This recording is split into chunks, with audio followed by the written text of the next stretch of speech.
I do not dispute at all that people see things or that they imagine that they're seeing things. What I object to is the interpretation of what they're seeing being spaceships. I can't claim 100% that these things I'm photographing are extraterrestrials or what, but I do know they are what I actually photographed and what I saw with my eyes. Are UFOs really extraterrestrial, or are there rational explanations for the phenomenon in events closer to home?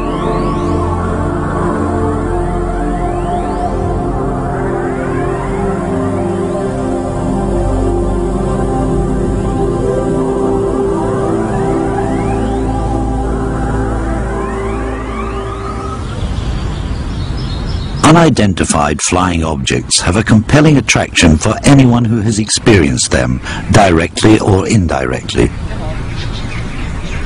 In the 1960s, Sir Peter Horsley carried out his own private investigation. I didn't believe or disbelieve in them. I was just inquiring into them. I was inquiring into them because there were an awful lot of reports around at the time, and because there were aircrew, I suppose, pilots and what have you.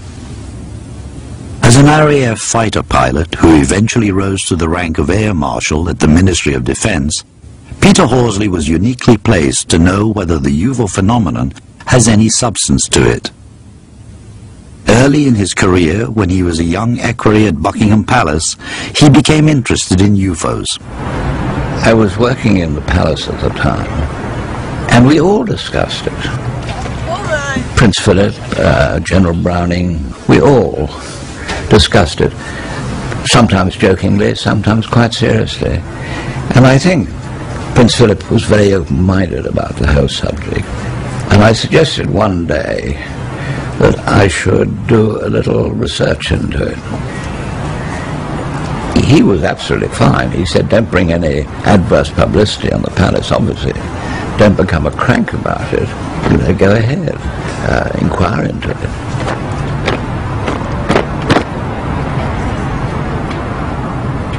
The fighter command rang me up and said, we have a case here with a crew of a vampire night fighter who've seen an unidentified flying object flying right over them. And I then went to Westmoreland, spoke to the station commander, and he introduced me to these two. And they said they were at 20,000 feet. They saw this object approaching. It was circular, it had bright lights around it, and it went over the top of them at a vast speed, at about 1,000 miles an hour. And when I got back, I checked up, and the radar had picked it up as well. There were many reports. While there are plenty of UFO reports, there's an acute shortage of tangible evidence. But listening to leading ufologists, you might not think so. There are over 4,000 cases that we have in our database of these things landing and leaving some physical event or trace. Now people say, where's the hard evidence? There are metal samples that have been studied that have isotopic anomalies that would be consistent with something originating from off the planet, and they are not out of a meteorite because they are manufactured. These exist. The question is, who's looking at that data and who's reporting it? It's a little bit like... The real question is, where is this alien material? And can it be independently examined? One piece scientifically authenticated could settle the UFO debate once and for all.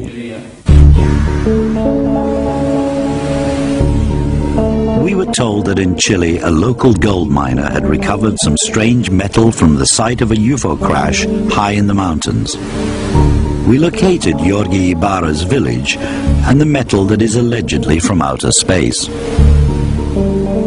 Everybody asking from where it came. I told them from UFO. It is because I saw when the UFO have accident over the mountain. I heard nothing more this, and I see the lights. Some, I don't know how you say in English, many lights. That's all. Georgi Ibarra claims he saw a spacecraft hit the top of a mountain and that he made his way to the crash site.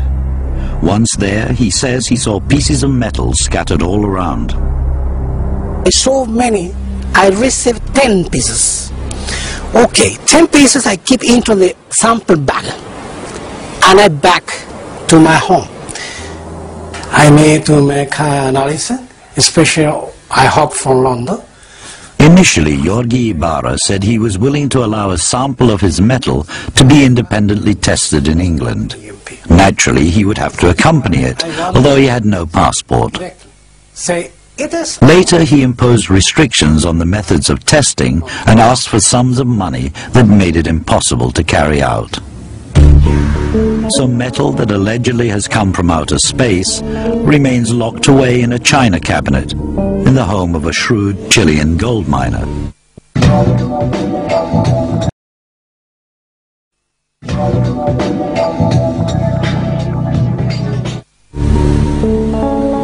In Russia, there was another lead to possible hard evidence that ET is here. High in the Ural Mountains, in a remote area that few foreigners have visited, a group of government geologists apparently discovered some unusual spirals that Russian UFO believers are convinced are of extraterrestrial origin.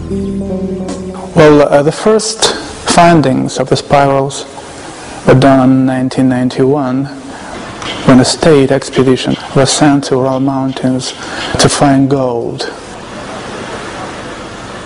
They're investigating soil, they're making holes and many different things. So during this investigation, just when they washed out the soil, they noticed strange metallic spirals. Some of them were like a human hair in size, with a core inside. Some of them were without core or just core. Some of them were pretty big, approximately 3 centimeters long. But they took them just as a technological pollution. The following expedition that were on 1992 and 1993, again, in a different places, different locations, they found the same type of spirals. I decided to make my own expedition there, and I did it on 1995. We came there exactly to the area where this state expedition were looking for gold, and we have visited the spots. We just took the samples of the soil, washed them out, and we found these spirals. During our investigation, we tried to have a very close look on all possible theories about it. Spiral samples were taken back to the Institute of Geology in Moscow for detailed examination by scientists there. One of them had been on site in the Ural Mountains when the spirals were found. There are several points which, at least for the moment, we cannot explain exactly.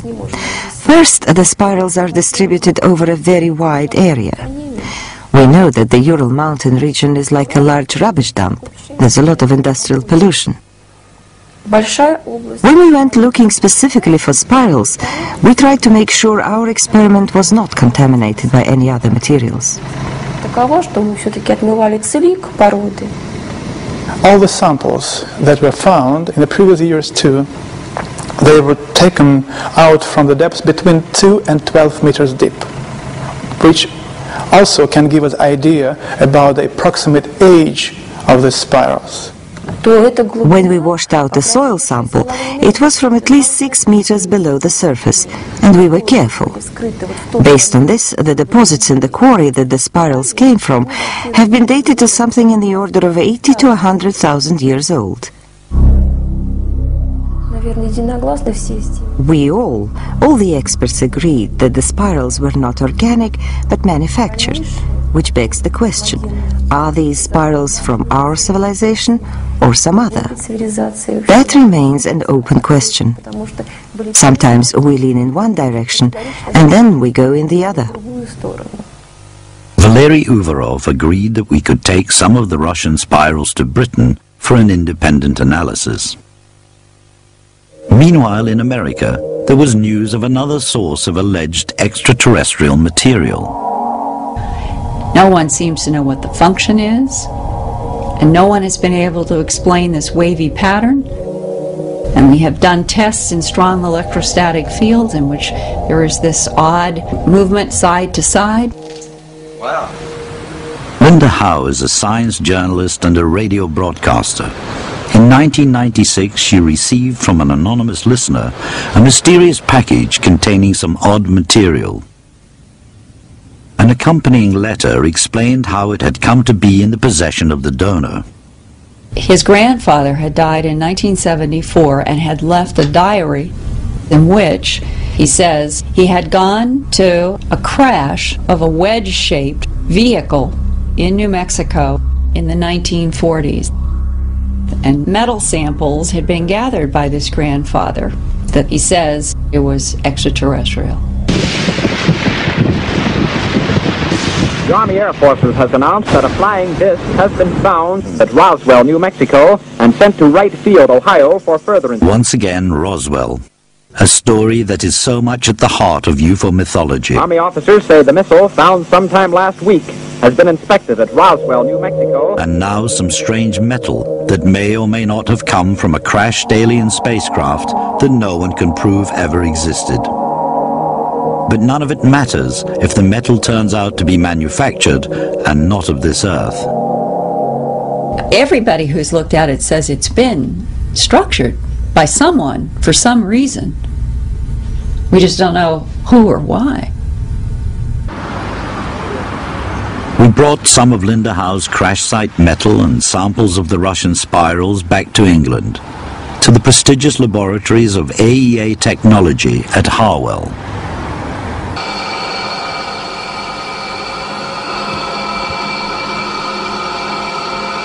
Dr. Alison Crossley, one of AEA's leading scientists, joined forces with Dr. Keith Rogers of Cranfield University to conduct the tests. It's predominantly magnesium, and it does have layers, which very, very thin layers, which do have bismuth in them. It's not just a single sheet of material, it's built up from several layers, and each layer is slightly different than the previous layer, which makes it quite interesting, quite deliberate manufacturing. We've come across magnesium in combination with the other elements that were detected, like bismuth. But in that layered form, I wouldn't know why it was made like that. This combination of magnesium and bismuth is not commonly found in general manufacturing processes, so it's a fairly specialised application, whatever it's been used for. But to be honest, I wouldn't like to hazard a guess. Right from the very beginning of my research as a science reporter, my expectation was that within a very short period of time I would find the person or the industry that worked with this material had made this layered material, or I would come up with some explanation, yes, this is used in to do X. Linda Howe had already asked some of America's leading manufacturers of exotic alloys if they knew of this strange magnesium bismuth material. Do you know what this is? I'll tell you, I haven't the slightest idea. I frankly would see if you can get in touch with a metallurgist at Sandia National Laboratories. Boy, that's a weird one. Yeah, and you're asking me if I know what this is, or what? Yeah. I have no idea what it, I mean, I could make some wild guesses, but I really don't know. The world's largest producer of magnesium is Dow, D-O-W Chemical. We don't do anything like that here within the Dow Chemical Company. I haven't been able to find a single person anywhere who has any knowledge about working with bismuth and magnesium zinc in these micron layers, or has a clue what it's supposed to do.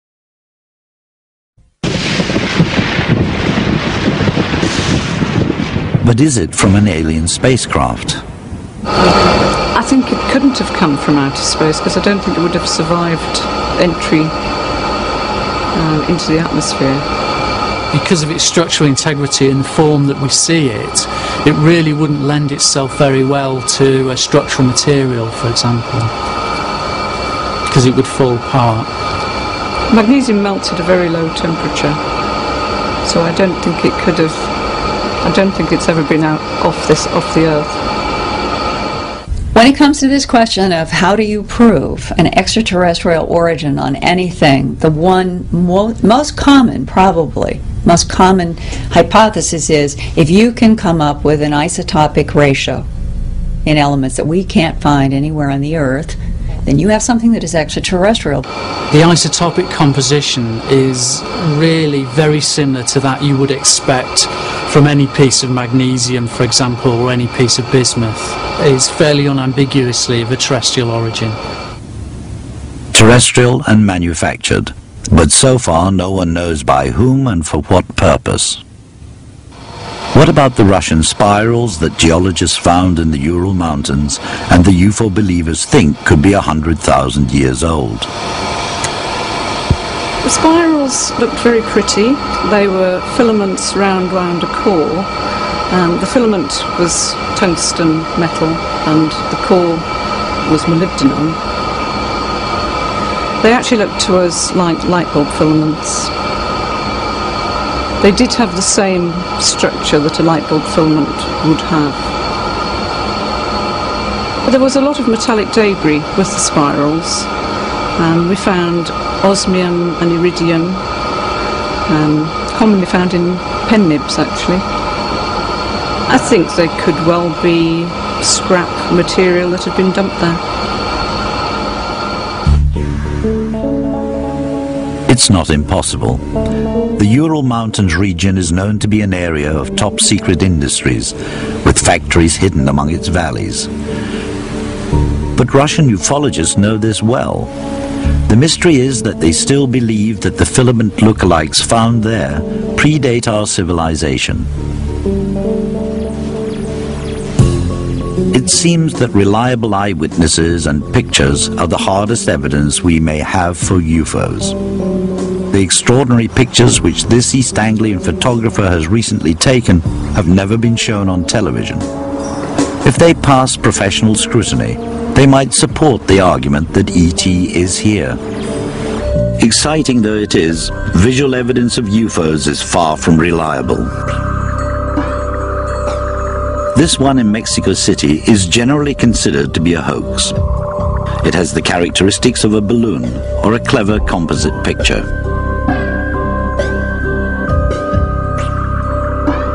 But some UFO pictures are more credible than others. How seriously can we take images like these?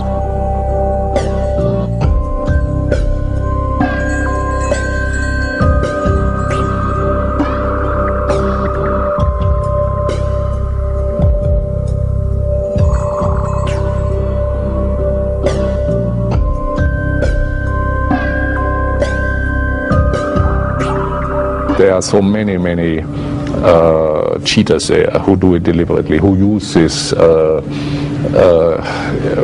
people's wanting to believe something like that to their own purposes, mercantile, commercial type purposes, making money out of it.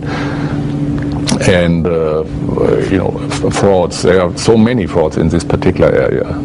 But there is a hard core of definitely not faked and hoaxed material that shows craft, big craft, three-dimensional maneuvering with incredible capabilities in our skies.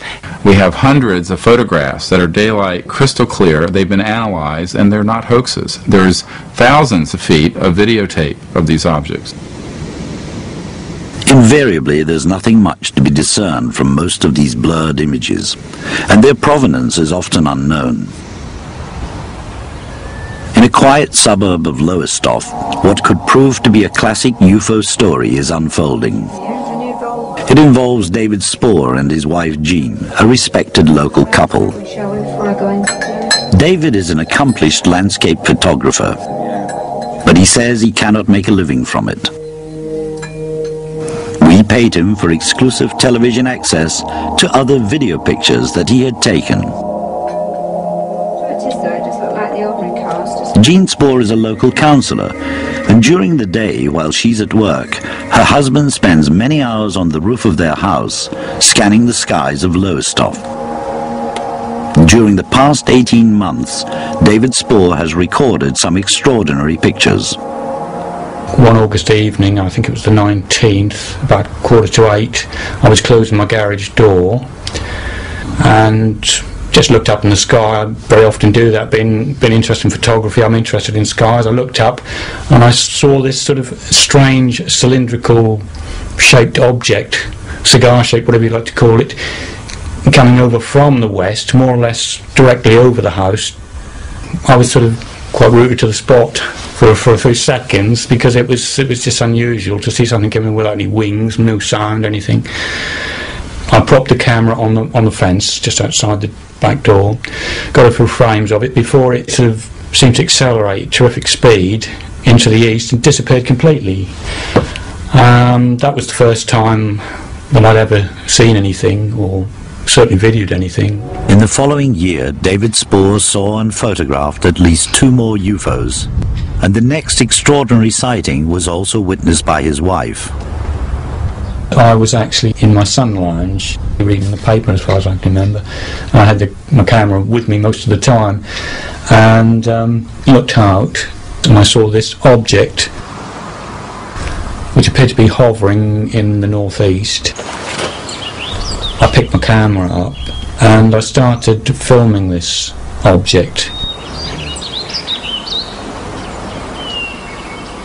At first it was stationary for a minute or so, and then it appeared to move sideways.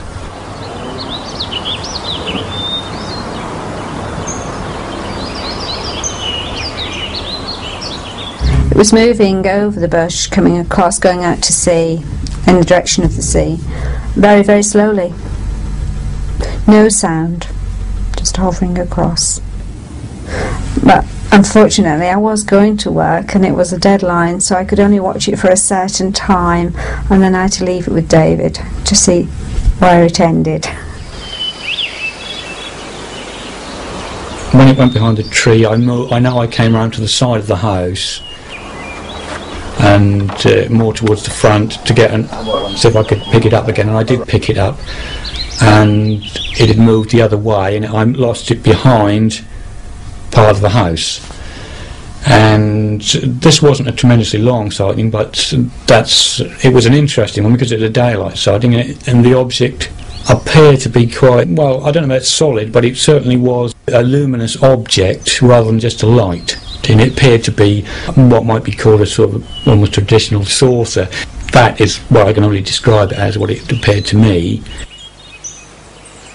The fact is, David Spoor is a skillful stills photographer.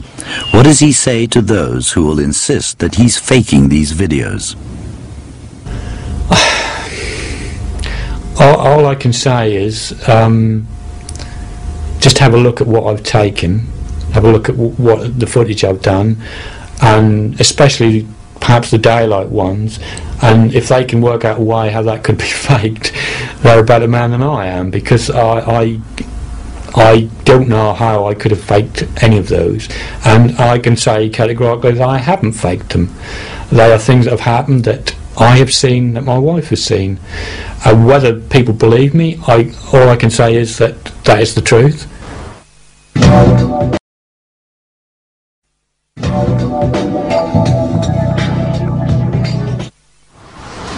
The Defence Evaluation and Research Agency at Farnborough is an executive branch of the Ministry of Defence. They agreed to look at David Spoor's pictures.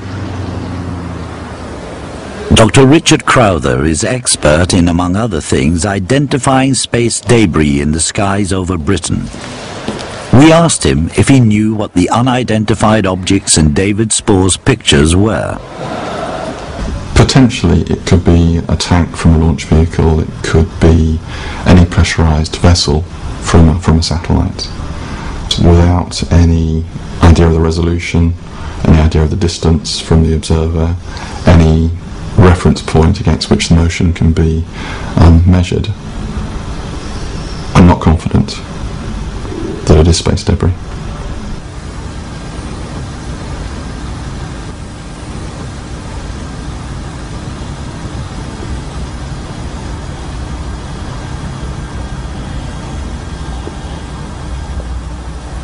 This could be some atmospheric phenomenon, such as a cloud, which is illuminated in a certain way by the sun.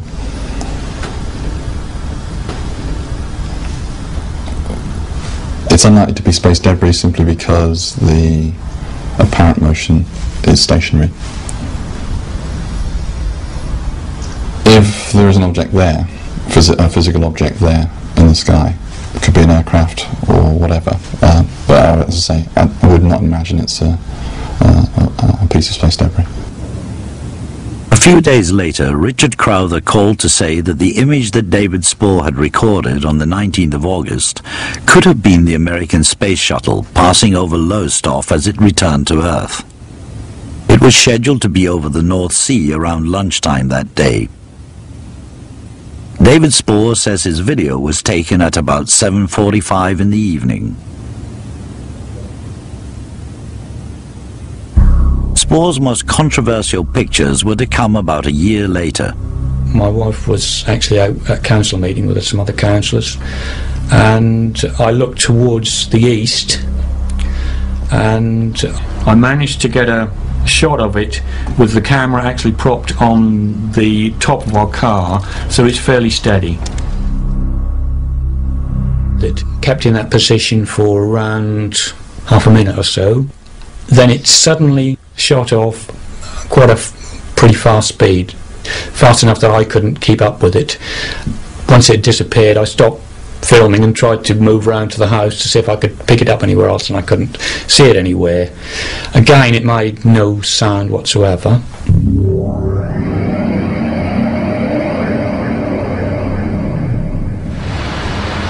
David Spoor willingly agreed to bring his video to London for examination by a team of forensic specialists. Network International regularly assists Scotland Yard in criminal matters. Authenticating photographic and electronic images is Rob Butler's speciality. He had examined 2 of David's videos in detail before delivering his findings. What appears to be a triangular-shaped object may not be in reality. What appears to be an object moving to the left, in fact, could be a stationary object. Yeah, I mean, I would agree with you on that. But on the other hand, what appears to be a triangular object could well be a triangular object, and it could be moving to the left as well. And there certainly is evidence to suggest that it's actually the camera that's moving, not the object. I don't think I was moving that much, but I mean, there's a possibility I could have wavered slightly now and again. Yeah. But I think perhaps we can agree to disagree on certain points. But what I would ask you, Rob, is would you agree that was an object in the sky of some sort? It does appear to be. Yeah. It does appear to be, but I believe it's not moving, and it's a point source of light, such as a star. I was obviously looking through the viewfinder most of the time with the right eye. My left eye is not particularly brilliant, but what I saw through the viewfinder, it did appear to be this triangular, or I thought it was saucer-shaped at the time, but it probably is more triangular. Also, my wife was at the front of the house at the time, and she did actually see the object. David wasn't able to see this through the viewfinder as I saw it, so our perceptions were totally different. From the naked eye, I watched it travel over, and it was flying saucer shape with 2 little portholes, as I call them, and it was just coming over the house. I believe that the object was that shape, and my wife believes it was the object was that shape, but that's all I can say as I saw it and as I filmed it. I can't prove to you other than what I've got on videotape. That's how it appeared to me. Rob Butler found a problem with the second unknown image. If we look closely, you can see an oval-shaped dark line just tells me that this was copied from the TV screen. Right. So it makes it difficult for me to say, yes, this is authentic, because it's been produced by a process which could allow anything to be added. The original of this tape was produced on a DV digital tape, which was one of part of a tape that got chewed up very badly, and unfortunately I had made a VHS copy, which I again copied onto other VHSs. There was one of the copies that I did actually shoot off a TV screen, so I could actually see into the object a bit better. To be honest, I'm not 100% certain whether this is that particular tape or not. But if you look at it from my perspective, I've been asked, is this genuine footage of a genuine occurrence? And I can't say yes to that, because it's a copy, because I believe it was copied off the TV screen. The mere fact that it's not original means that tampering could have happened in its production. So, in answer to the question, is it genuine, I can't say yes. No. Well, I mean, I can't help you any more on that, other than to say I know at that particular time what I took, and what, unfortunately, I didn't have any other witnesses to this, but so I'm the only witness to this particular object, and all I can say is it was an object that went behind the neighbour's house that I filmed. In the end, the forensic analysis of David Spore's pictures was inconclusive. I can't claim 100% that these things I'm photographing are extraterrestrials or what, but I do know they are what I actually photographed and what I saw with my eyes. There are thousands of UFO sightings every year in different countries around the world. And there seems to be no common denominator of age, sex or profession among those who are seeing them. What are the possible earthly explanations for a phenomenon that so many believe must be extraterrestrial in origin? There has been a spate of UFO sightings in Mexico in recent years. Balls of light, sometimes hovering, sometimes darting across the skies. There's no question that whatever they are, they're real objects. Too many people on too many occasions have independently witnessed and recorded them for it to be a nationwide hoax. The small town of Puebla has become something of a mecca for ufologists. Like David Spore in England, Dr. Soledad de la Peña has found an absorbing new hobby in UFO watching from the roof of her house.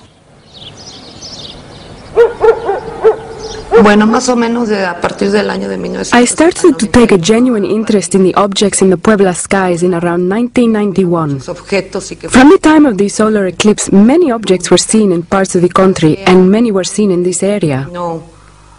I think this is one of the most important night videos that exist, as the object is very low in the sky, and as the shot goes on, we can see its relationship to the city and to the trees. From 1991 until today, I think I've seen around 1,000. 1,000, I'm not exaggerating. I've seen an infinite number of them. They could be spacecraft or secret craft from an advanced country. But that gets absurd because I'd want to ask, what are they looking for here in Puebla? I have discovered that there is a close relationship between the appearance of the UFOs and volcanic activity. When I see a lot of UFOs, it could mean that there's going to be problems with the volcano. Dr. Soledad may unwittingly have made a connection that some scientists suggest is the answer to the UFOs that appear to be spheres of light.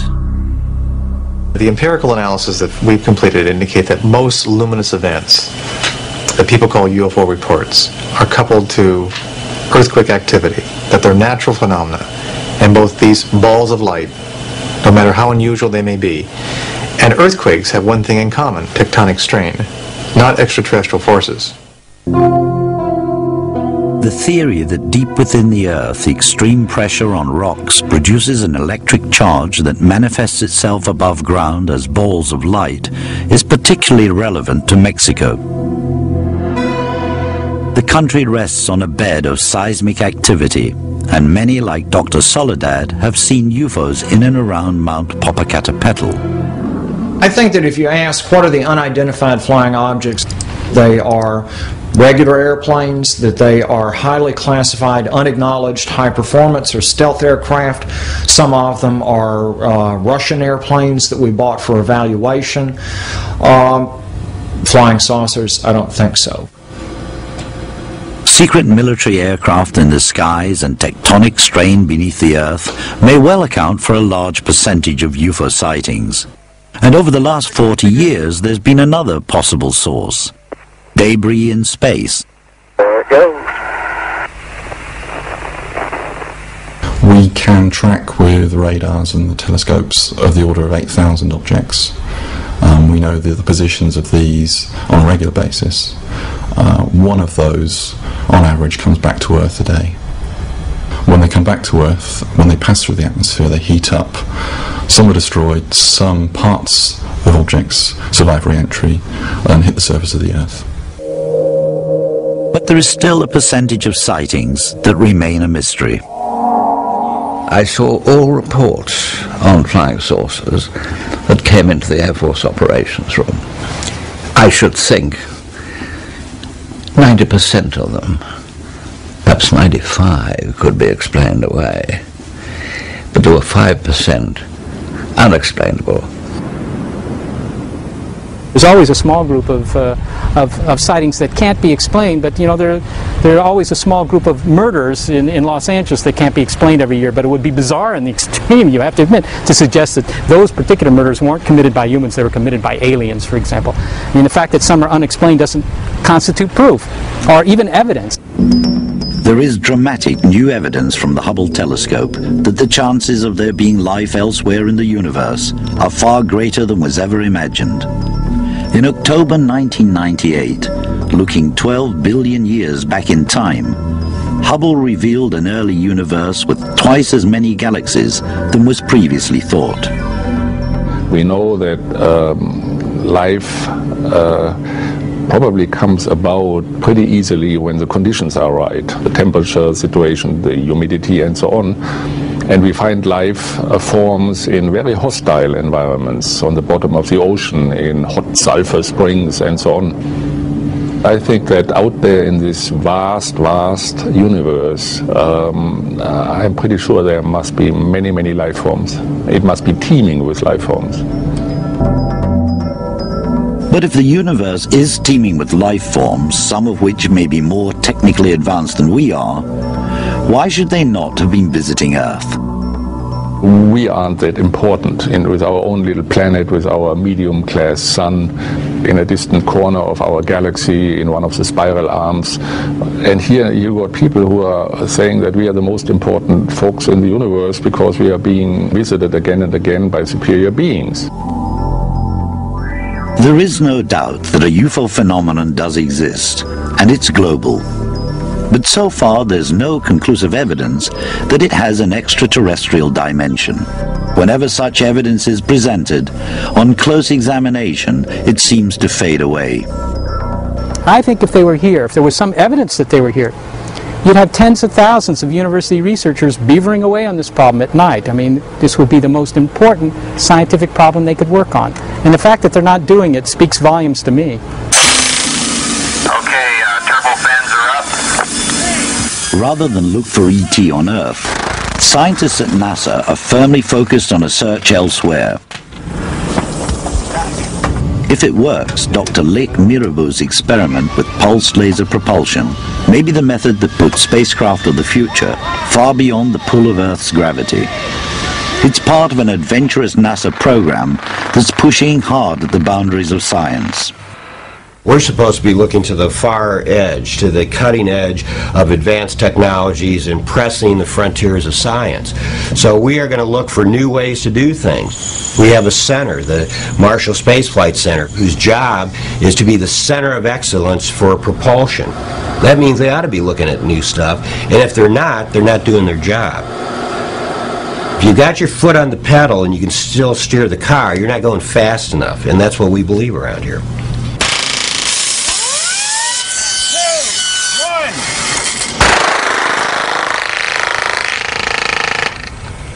The breakthrough propulsion program that we're investigating started with our interest in trying to understand a lot of the phenomena that are being discovered from Hubble and from other astronomy activities, from particle physics and studies into relativity that are uncovering a number of peculiar phenomena that might have propulsion benefits if they are pursued to some reality.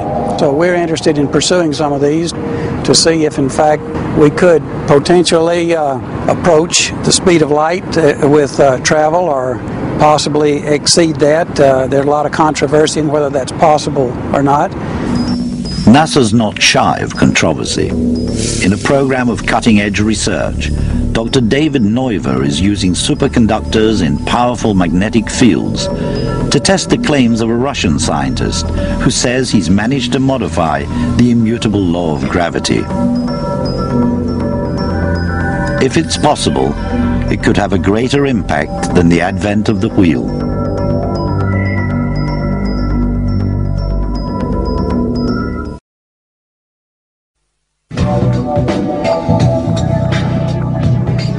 When I was a little kid this size, if I were to have gone outside the county, it would have been a steam locomotive. Now I'm in a spaceship. Take that acceleration of science and technology and do it for several million years, or a billion years. You know, interstellar travel is probably a possibility when you get, you know, if you accelerate that amount of technology. So yeah, it's going on out there. We have an Origins program that is looking for signs of life elsewhere beyond Earth. And by life, I don't necessarily mean multi-cell life. Right now we'd settle for single-cell life somewhere. A meteorite that was found in the Antarctic in 1996 appears to show microscopic signs of life. And it's believed to have come to Earth from Mars some 13,000 years ago. The possibility of life on Mars, however simple, has helped galvanize NASA into an ambitious new series of missions into space.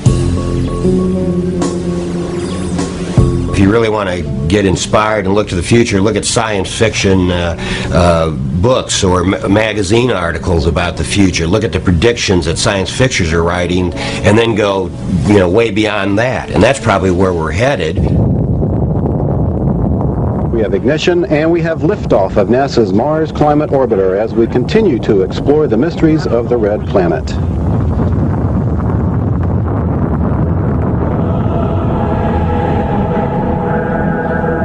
On December the 11th, 1998, the Mars Climate Orbiter mission left Earth. On that day, the search for ET began in earnest.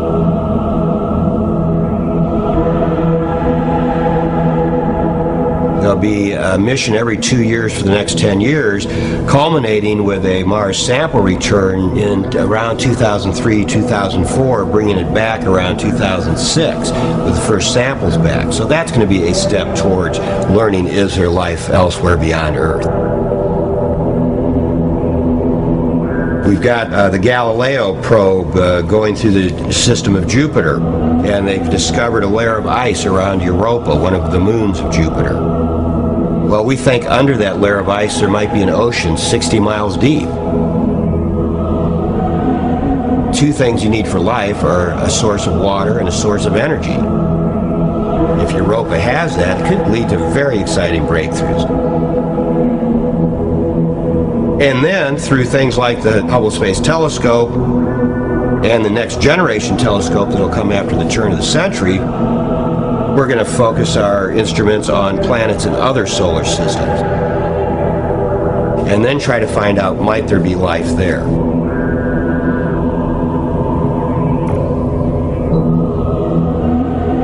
In a universe of points of light, you know, trillions of points of light out there, the notion that we are unique, that we are somehow the only place in the celestial neighborhood where there's life is inconceivable to me. Now the matter is, can we find that life? Will we recognize it when we see it? And does it look anything like what we expect here?